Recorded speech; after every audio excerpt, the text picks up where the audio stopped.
अजातशत्रु और वजीरा। वजीरा सम्राट अजातशत्रु की प्रमुख पत्नी के रूप में मगध साम्राज्य की महारानी थी। वह अपने पति के उत्तराधिकारी सम्राट उदयभद्र की माँ थी। वजीरा का जन्म कौशल साम्राज्य की राजकुमारी के रूप में हुआ था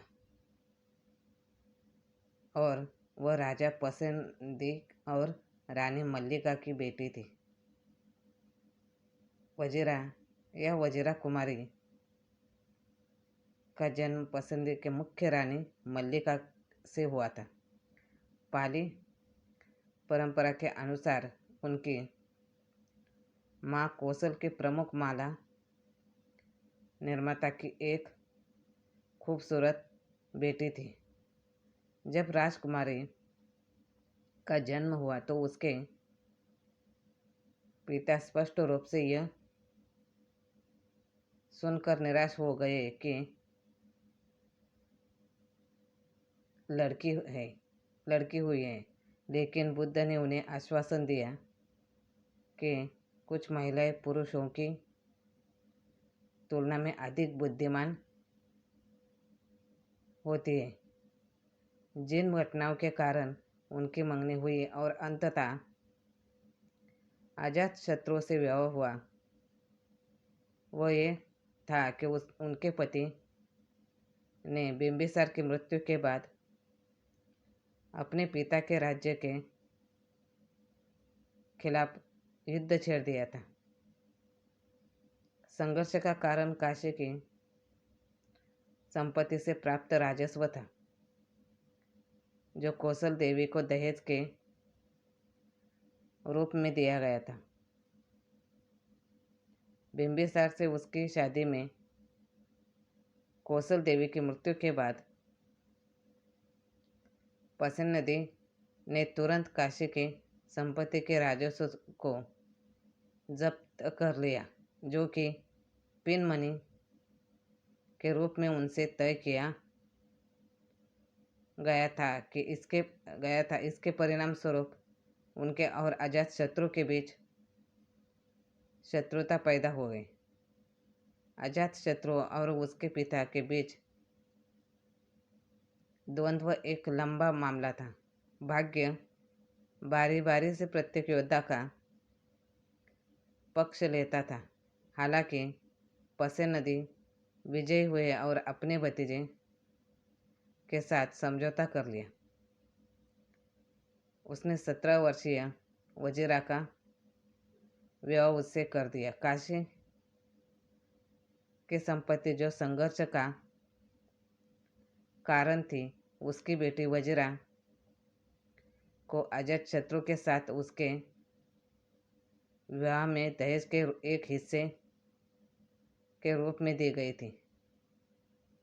पसे नदी ने काशी की संपत्ति से राजस्व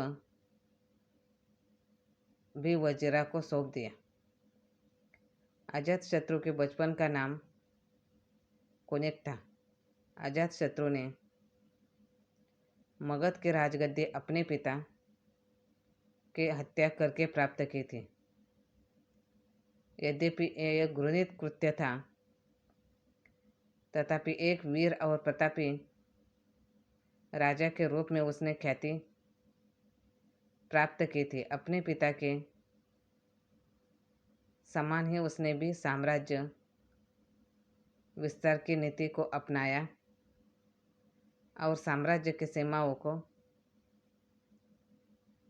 चरमोत्कर्ष तक पहुंचा दिया।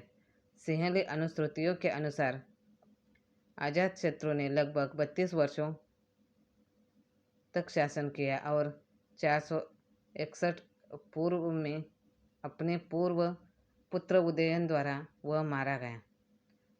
अजातशत्रु ने अंग, लिच्छवी, वज्जी, कौशल तथा काशी जनपदों को अपने राज्य में मिलाकर एक विशाल साम्राज्य को स्थापित किया था। पाली ग्रंथों में अजातशत्रु का नाम अनेक स्थानों पर आया है,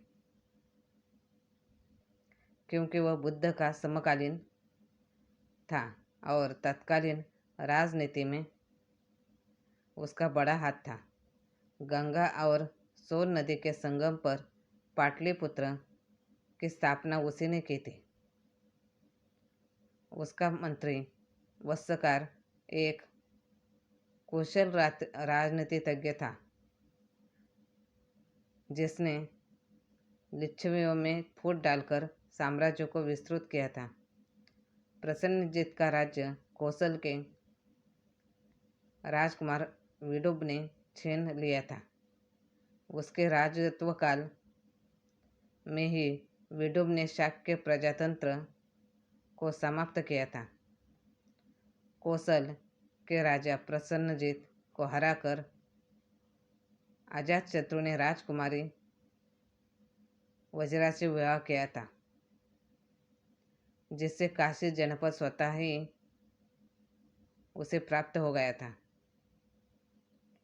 इस प्रकार उसकी इस नीति से मगध शक्तिशाली राष्ट्र बन गया, परंतु पिता की हत्या करने और पितृघाती कहलाने के कारण इतिहास में वह सदा अभिशप्त रहा। पिता की हत्या करने के कारण इसका मन अशांत हो गया। यह आजीवक धर्म प्रचारक घोषाल और जैन धर्म प्रचारक महावीर स्वामी के निकट भी गया, किंतु इसे शांति नहीं मिली। फिर यह बुद्ध की शरण में गया, जहाँ उसे आत्मिक शांति मिली। इसके बाद यह बुद्ध का परम अनुयायी बन गया। अजातशत्रु के समय की सबसे महत्वपूर्ण घटना बुद्ध का महापरिनिर्वाण थी। उस घटना के अवसर पर बुद्ध की अस्थि प्राप्त करने के लिए अजातशत्रु ने भी प्रयत्न किया था और अपना अंश प्राप्त कर उसने राजगृह की पहाड़ी पर स्तूप बनवाया था। आगे चलकर राजगृह में ही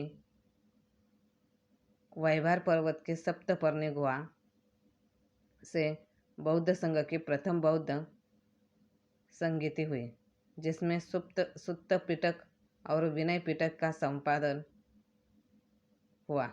यह कार्य भी इसी नरेश के समय में संपादित हुआ था। धन्यवाद।